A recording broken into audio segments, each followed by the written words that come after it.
Okay, so this is a reading from the first chapter, Chasing Cover. The boy growled, dropped to all fours, and took one end of the stick between his teeth. The dog at the stick's other end, a hefty Alsatian with long ears, bared its gums and slobbered. Boy and dog, with eyes as locked as the stick between their jaws, circled each other on the cracked concrete. They jerked their heads in a playful tug of war, with hands and paws clawing gravel and moss. Landfill could taste the flecks of stick on his teeth.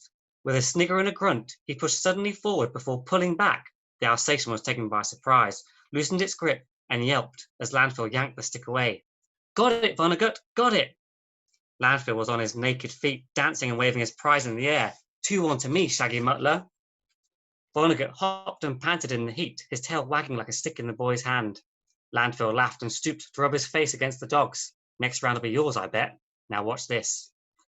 After wiping a sweaty hand on his bare chest and shorts, he squinted at the complex of metal drums, chutes and vents several meters away, closed his eyes, and hurled the stick. He opened his eyes when the stick met its target with a loud clang. Some parakeets in the gash of the metal drum started to chirp, and a squirrel, its fur as orange as the rust below, appeared at a chute's top to investigate the noise. It sniffed the air with twitching nostrils. Landfill's eyebrows rose in surprise. He pointed a grubby finger at the squirrel. Joyce, been skulking with the Parkets, eh? Too lily-livered to play? Get out of there and we'll see if I can catch you. I'll even give you a head start. How about that? He stamped his foot and the squirrel bolted, leaping across vines and onto the pipes that left the chutes. Once it had shot overhead, Landfill and Vonnegut gave chase. Scarp all you want, squirrel laughed the boy. On a winning streak today. Landfill followed the raised piping with gold hair flowing and his eyes on the rodent. He had no need to watch his bare feet and hopped over the dandelions, nettles and scrap that pocked most of hinterland's ground. That's brilliant. Thanks for that, Darren. And welcome to Five Leaves' first online author event. That's your first book, isn't it? That's right. Well, actually, I've got a book called The Dust and the Moth, but that was kind of a small crowdfunded thing. That's available in Fibers as well, I believe. Yeah, I've got a copy of that. That's right. Yeah, it was a crowdfunded thing many years ago, and this is kind of my first sort of traditionally published novel. And the first book was very much for adults. This is like accidentally, really. I became a children's writer by accident, I guess, but that's my first traditional published book. So, when and how did you first know that you were a writer? Well, I mean, it's strange to know how do you define being a writer. You know, some people sort of think it doesn't count until you're sort of traditionally published, that kind of thing, which I don't think is true at all. No. I'd say for me, it was probably the point when I knew I kind of had to write, and I started doing it when I could be doing so many other things, you know, instead. So there definitely came a point. I used to dabble in writing when I was a kid, and just sort of short stories and stuff, and that was just kind of a bit of fun. But there came a point during university I did an English degree at the University of Nottingham, and at some point just these ideas started building while I was studying, probably inspired all the stuff I was studying. And when I finished the degree, I straight away started getting these ideas down onto paper, onto a word processor. And I noticed that rather than just sort of dipping in and out, I started sort of spending my evenings doing it, you know, rather than go out, I'd sort of be in there, or my housemate would complain that like at 8:30 on Saturday morning he'd hear me tapping away to wake him up, you know. And I sort of thought, well, I must be taking this quite seriously. I think that's probably when I became a writer, when I sort of got so into writing that first, well, The Dust and the Moth, that I was just doing it when there were so many more fun things I could do instead. And you know, so I'd say that's the point, yeah. And at some point when I finished that and started getting to the business of selling it to agents and that kind of thing, I just became quite obsessed with the idea of actually getting it out there somehow, you know. And so, yeah, and then it became an obsession, which kind of still goes on now, I guess. That's how it goes, isn't it? Definitely. Do you think young adults probably the genre you'll stick with, or are you going to cover more varieties of writing? Yeah, well, I like to dabble in both. I still read mostly. I read a mix now, I guess, but I still read mostly kind of adult literature, and I can read kind of middle grade fiction kind of stuff for a similar age group as this, sort of 11 plus. But to be honest, I've got I've got contract for 2 more books with Usborne, so there'll be 2 more books for this sort of age range, and I'm really enjoying that. It's just been such an experience because it's really opened my eyes to. Well, it's kind of like the cause. It sounds kind of cheesy, but I've been involved now because of this. I've sort of been visiting schools and getting involved in kind of various literacy campaigns and stuff, and I've been able to engage with school children and young readers, and it's kind of, like I say, it sounds a bit trite, but it's just so inspiring when you see the impact it has on kids. And what you're doing is you're creating keen readers, and in that sense you're creating adult readers, and readers are generally, well, it's been proven they can be more empathetic. And it's always these little things. You're sort of planting all these little seeds. So you're doing a little bit now to hopefully make a slightly nicer world in the future, who knows. So I really enjoy writing for kids. There's also a lot more freedom in some senses. There's less that age group are a bit less prone to kind of pigeonholing and things than you sometimes get in adult genres, I guess. So I often have trouble saying what my books are, where they fit in, but I think that's not really a problem for the readers. That they just like a good story, they're just enjoying it. They don't really worry about whether it fits in with other books in that sort of area or all that kind of thing. So it's kind of, I used to fall through a lot of gaps that when I was trying to write for adults, but now that's less of a problem. No one ever says like, oh, but what exactly is this? Where should I put it? It seems to be more of a good thing. So I'm going to do 2 more books at least this way. I definitely want to keep writing for kids, but I definitely like to, I've got some old manuscripts for adults I'd like to revisit as well down the line, I guess. Yeah. Okay, so you write a lot. Well, not as much as I'd like to now. Things are obviously tricky with obviously the kind of homeschooling and that kind of thing. But I write. I've got lots I'd like to get out and finish. Definitely, yeah. Yeah. Okay, so you obviously write a lot of different genres and different things. What are you concentrating on writing at the moment? At the minute, I am trying to. Well, this is the first time kind of in my life that I've suddenly got deadlines, like serious deadlines to stick to, and writing to contract and that kind of thing. So I've got 2 more books signed up with Usborne coming out over the next 2 years, I think. So I'm just focusing on those right now. They're not sequels. A lot of people ask if there'll be a sequel to this one because it's got quite an open ending, but they're not. That kind of opens very intentionally as it does. So it's 2 fresh stories for the same age group. Again, probably with a slightly tricky genre, but that kind of sort of darker side of writing for that age group, I guess. So yeah, and it's kind of tricky juggling it. I'm not used to having 2 books on the go at once. I'm usually very focused on one project. I'm not very good at I can't even read 2 books at the same time generally, I'm one of those people. So on the one hand, I've got like my second book due from Usborne, which is its final editing stage. We're kind of polishing that, we're going towards the end of that. And then I'm juggling that with my 3rd book, which I'm just kind of about halfway through the first draft of. So it's kind of weird hopping back and forth to kind of keep things, keep the momentum going and meet kind of all these deadlines and things. But that's what I'm doing at the minute. Yeah, just trying to keep afloat, I guess, keep my head above water. Yeah, I guess it's difficult switching between the editing headspace and the writing headspace as well, isn't it? It is kind of weird, yeah. I find that once you kind of settle in, it's fine, but that little switch can be tricky. And I do wonder if it has like a detrimental effect to each, if you kind of thin yourself down or what kind of compromising each thing. But I think you get into the right headspace quite quickly in the end, and there's a bit of, and often you've got a rough idea of when it's coming, so you can kind of brace yourself at the back of your mind, I guess. So yeah, it's not too bad, but it's something to get used to. I'm not complaining at all. It's an absolute blessing to be able to have a couple more books kind of on the way out, so I'm not ever going to complain about being too busy juggling them. No way. No. So how has the current sort of COVID-19 stuff and lockdown and everything affected your writing life? Oh, do you know what? I'd love to say that it's given me a chance to slow down and really get deep into something, but it's been the complete opposite. It's probably been, but I mean, it depends on everyone's circumstances. Obviously, everyone's got such different circumstances. But for me, because I can still do my full-time job during lockdown, and so can my wife from home, and the boys are obviously aren't at school, so I'm homeschooling. So basically, I've got a bit less writing time, and by the time I get to my manuscript, I'm pretty tired from homeschooling and stuff. So it's probably just slowed down my writing a lot. And even when the hours are kind of all right in one day, if something comes up, I've got a bit more time to write. It's just the fatigue, I guess. Yeah. I think everyone's hitting that sort of 3-month mark now, where I've seen a lot of people like on social media and kind of generally talking to friends, kind of starting to get a bit worn down now, a bit fragile. And I think it's slowed down my writing a lot.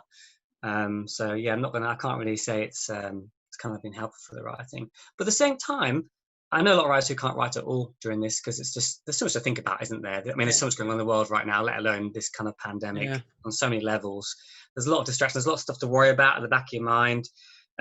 So writing, even though I don't get much done, it is still a kind of refuge, to lose yourself in a couple of hours, kind of just trying to nail a couple of paragraphs or whatever. It's a really nice kind of break. I've always thought writing's a bit of a break, from it's hard work, but it is also kind of a respite, isn't it? And it takes you elsewhere, and it's nice. So there has been that, and also, like I said, so much going on in the world right now. It's kind of good to think that you can. It's something you got control over, I guess, isn't it? A little bit in some ways. So it's not been entirely easy, but it's still moving. There's some momentum. I'm getting there, and should be okay.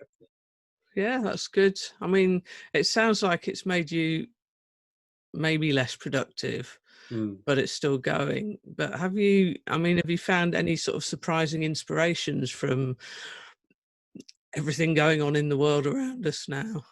Well, I do try and focus on the silver linings of things right now. I mean, obviously the pandemic, it's kind of been quite harrowing to a lot of people, but it hopefully is an eye-opener about how many things in society just don't work as they are. How we'll prepare things are. And it's nice to see these random little things you get about, kind of the swans and dolphins returning to Venice. And, we've seen those more foxes and badgers now, guys. It's nice. I've always liked that, this kind of, nature's always quite quick to creep back as soon as humans back off a bit, isn't it? It's nice to see that kind of thing. There's stuff about, the kind of the air being cleaner. So there's always good things. Hopefully these things will be little eye-openers. Probably not, but you never know. So I kind of like the silver linings, and I like the fact that, you mentioned everything going on in the world right now. Obviously, there's the kind of the BLM business, all that kind of thing. And we're sort of, I think it's because of the pandemic, but it seems to, I don't know if you agree, but it seems to have kind of intensified a lot of people's emotions even more than they were before.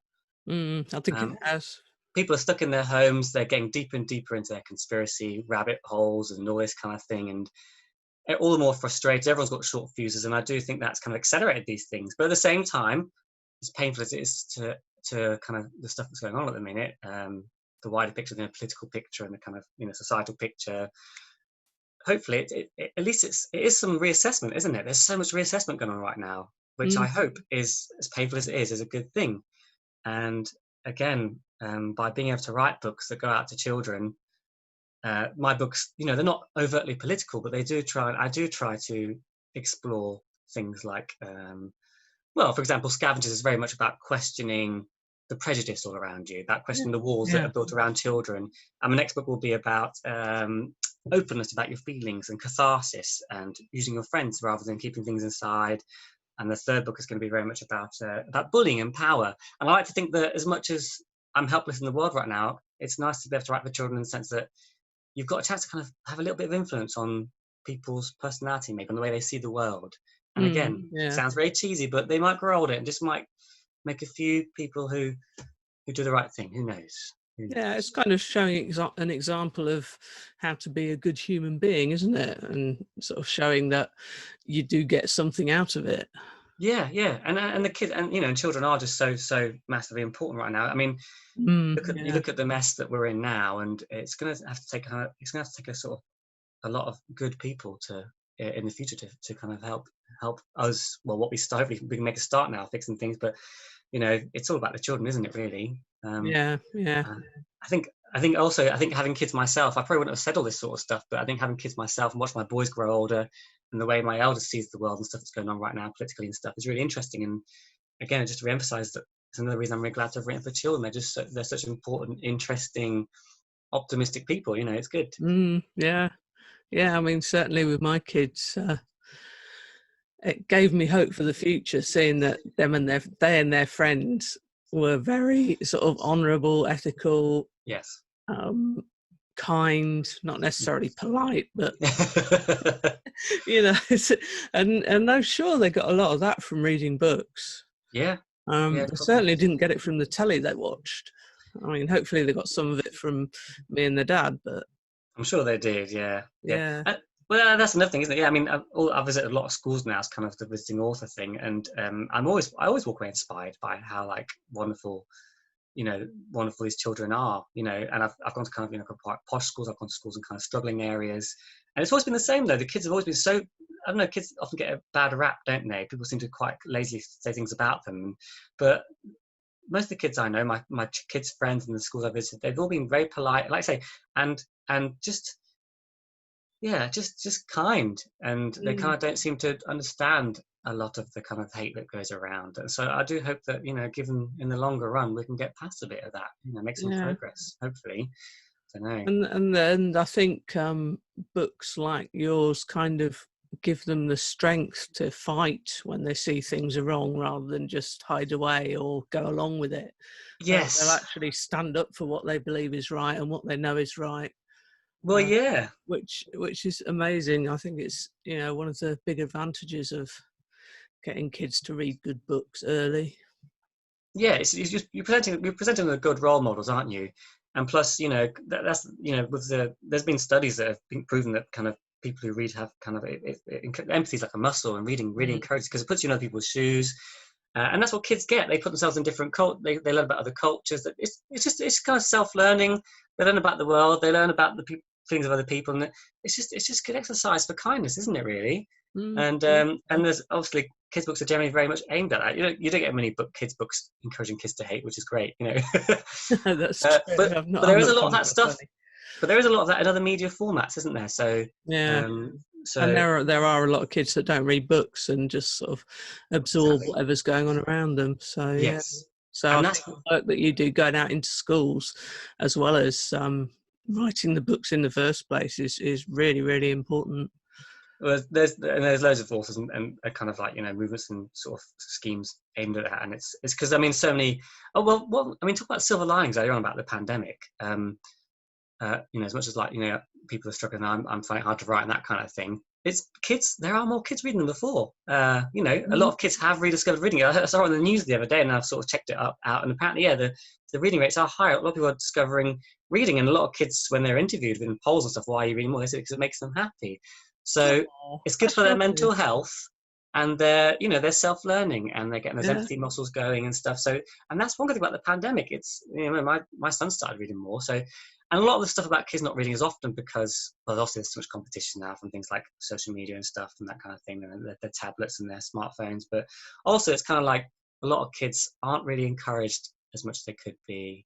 And that's not always the thought of the parents or anything like that. It's just the way things have kind of gone, I guess. But there's a real movement against that, I think. And more kids, and the pandemic's forced it too, which is great. So, get those kids reading and get them being kind. So, I can't remember how we got here, but I think we were talking about the pandemic. I don't think it matters. It's the silver linings, isn't it? Yeah, It's hard to write. It's hard to do things. There's lots of it's very painful, but at the same time, there's optimism, and there's like things like this, the fact that so many more kids are reading now, and the good that can do, hopefully. Yeah. Are you managing to engage at all with the writing community at the moment? See, the writing community, whatever that is. Well, yeah. Well, there's still so much I've seen, like writing East Midlands and people like that have been kind of. It's got plenty going on, like like we are remotely, kind of. But to be honest, even before lockdown and all that, I wasn't probably active enough in writing community as it is. I'm quite a solitary writer, and a lot of writers are. I think that's a lot of reason why some writers do write, because it is so solitary, Yeah.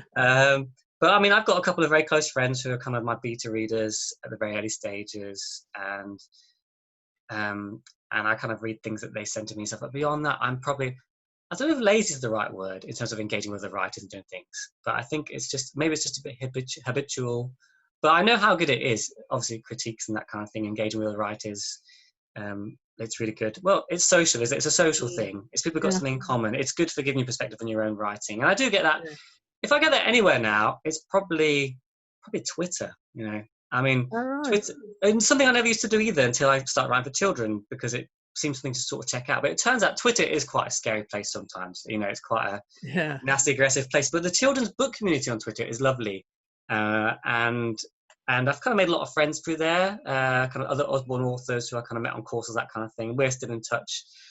And it means that we can all kind of comfort each other about the struggles of deadlines and editing, that kind of thing. So, I guess I do, thinking about it, I don't go out to kind of writers' groups and stuff, but I do have friends I talk to online, and a couple of real-life friends I meet in the cafes when they're open to discuss books. So, but I'm not as active as I could be socially with other writers. Having said that, it's partially just because of those deadlines again, though. There's not much time right now. Yeah, So you're actually got to be writing rather than talking about writing. Yes. yeah, the focus is fully on getting it done. And I guess once you've got a couple of editors kind of doing your stuff for you, they're kind of doing what you would have been doing when you're talking to other writers as friends and things. So it's kind of just it's just time capacity is so limited right now. So but I'd say Twitter has been great in terms of just making connections and seeing what fantastic work other writers are doing too, that kind of thing. That's really inspiring as well. So yeah, Twitter, quite a caustic kind of place often, but that's a really nice little circle there, I'd say. Yeah, you have to find the right bits of it, don't you? Exactly. Same for anything, I guess. There's a lot of Facebook and all that kind of thing. Yeah, it's just so there's plenty of nice everywhere. You just got to dig a little deeper sometimes. Okay, so corny old question: who inspires you? And this doesn't have to be a writer. Anyone? Who inspires me? Yeah. Well, I mean, in terms of writing, I can't think many in terms of writing. I guess. I mean, I've got. This is where I do my writing and where we hang up our washing as well. But I've got my books in here, and looking around, like favorite writers who've probably had an inspiration, had a big impact on inspiring me. I see things. I've got like Salman Rushdie. I've got on the shelves there, who not everyone's fond of, and people who don't like him, I kind of understand why. But I think when I was much younger, when I was kind of in my early 20s, at some point I read Midnight's Children, and I think it was the first time. I guess I hadn't read that much of different kinds of books by then, and it was the first time I come across a writer who sort of wrote so knowingly to the reader, if you know what I mean. That kind of, he really breaks the fourth wall, and obviously it's so rich and indulgent, isn't it? And but also quite funny and playful and cheeky. And I guess I've never really come across anything like that. And when I sort of saw the way he was engaging with the reader like that in such an active way, it really kind of opened my mind to like, actually, there's so much more. Writing is so much more than I thought it could be. In terms of relationship. And so I guess that was a big moment where I thought, and I think I was working on a book at that time, and I sort of dumped it because I just knew it was so bad. I just admitted, this is terrible. Well, so, bad in comparison with Salman Rushdie. Well, it isn't necessarily bad. That's true, but I do know from back then it was kind of bad. But yeah, and I can never. I mean, I'm a very different writer to Salman Rushdie, and I can never sort of mimic that kind of thing. But he was definitely a big sort of like light bulb, and I thought, wow, think of how much you can actually do, with the written word. And then I went from there. I think probably connected with him. I've got like Angela Carter up there. She was a really big influence in terms of all that subversion with the fairy tales, that kind of thing. And again, that tone, I just love it. And who else? J.G. Ballard as well. Just a really different take on. Again, it's the whole genre thing. I like these writers kind of have a tricky genre. And like J.G. Ballard, he sort of does sort of, I guess you call it science fiction or speculative, but it's a really sort of. It's an approach to science fiction from the side, isn't it? He sort of looks more at the challenging than standard space opera type stuff, isn't it? Yeah, he looks at kind of like the internal landscape as well as it, and while writing these very lavish kind of, but still quite concise, but concisely kind of portrayed. But he's very lavish, like the crystal world, things like that. These really amazing landscapes. I don't know. So he's very much about the psychology of science fiction, I guess, isn't he? The psychology of people, and so yeah, people writers like that just right. There's a few writers like that just made me think, oh wow, and that's possibly just because of the order I came across these writers in my life. It could have been anyone else, perhaps. There's lots of writers who do these great things. Sometimes it's just the order you come across them in your life, I think, isn't it, when they hit you at a certain point. Yeah. But those are big ones, and but then these are all kind of writers who've been around for a while. In terms of newer writers, I guess I'm more involved in the children's writing community, and I've discovered writers like. Sophie Anderson, she sort of draws on Russian folklore. She writes middle grade fiction, kind of fiction for kids age 9+. But she draws really richly on kind of Russian folklore, and I like the kind of fairy tale thing. Yeah, like the way that's very dark, isn't it? It is very dark, and she doesn't mind making it dark. Her first book is kind of about Baba Yaga, the sort of like it's a house and chicken legs. That kind of. Yeah. But she sort of brings out the sort of sentimental, sweet side about helping dead people find peace and what goes to the stars and that kind of thing. But she's just so active in terms of the way she uses. I guess I'm also inspired by the way she engages with her readers. She does so much on Twitter, and I sort of wish I could do that too. But then again, I think maybe I'm not a full-time writer. That's kind of part of it. Again, it's capacity. But she's a big inspiration. And there's a writer called Christopher Edge who he writes books about things like scientific concepts like kind of, the ideas of sort of time all being simultaneous, this kind of thing, or the theory about parallel universes. He takes these really complicated, this scientific theoretical things, well, not always theoretical, I guess, and makes quite funny, sweet, like adventure novels out of them, which I think is amazing. Cool. So Christopher Edge, and also Anjali Ralph, right, the boy in the back of the class. Yes. And that was a really big hit. And not only was that a massive hit and a great book, but it's also about, refugees and asylum seekers. And there's a lot of that. I like seeing massive popular success for these writers who are also, putting very important messages across. So there's a lot of inspiration there. So yeah, I don't know. I'm quite a bit of a magpie of my inspiration. And I just, whatever comes along, I don't really have a fixed kind of thing. But just a bunch of random writers really who just hit me at the right time, I guess. Yeah, that's fine. That's perfectly allowed. What are you most proud of in your writing career? In my writing career? Well, I don't know, it sounds really bad if I just say, I was really proud of all of it. It's already made. It's, there's lots of things that going back to Dust and the Moth, back in the early days, there's copies of that in five is, I think that was a real kind of thing between people who became close friends, a very small group, kind of very much DIY, and the fact that we pulled that off, it was exhausting, it was so harrowing, but the finished result is quite as a collaborative piece. It kind of involves art. There was a photographer involved, an artist, and it kind of all came together kind of like a kind of graphic novel / kind of like I don't know. It's a strange thing, and I'm really proud that we pulled that off, I guess. It's an excellent book.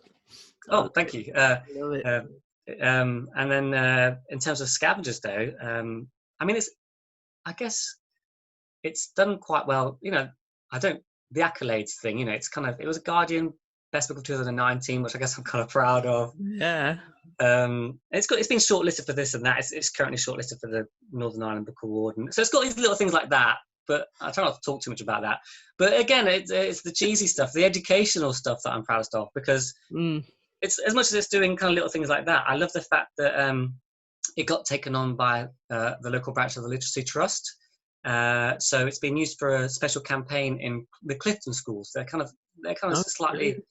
Yeah. Well, it's basically we mentioned how kids aren't reading so much now, and a lot of that drops off in secondary school. A lot of kids read lots in primary school. As soon as they go to secondary school, something changes, and that reading just drops off massively.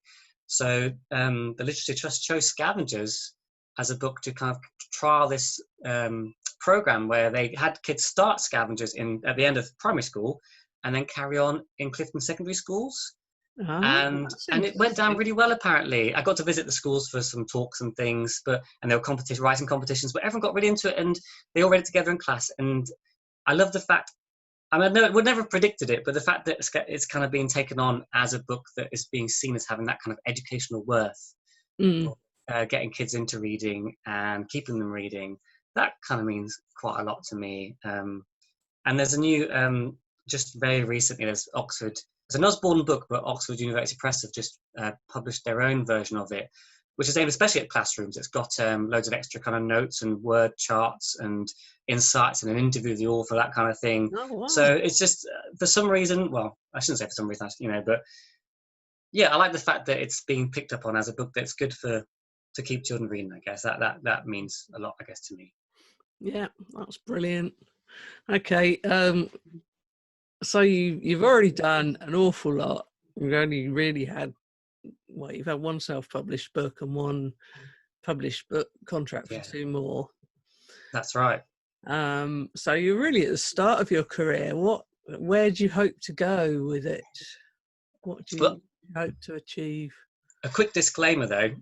It's the whole start of career thing.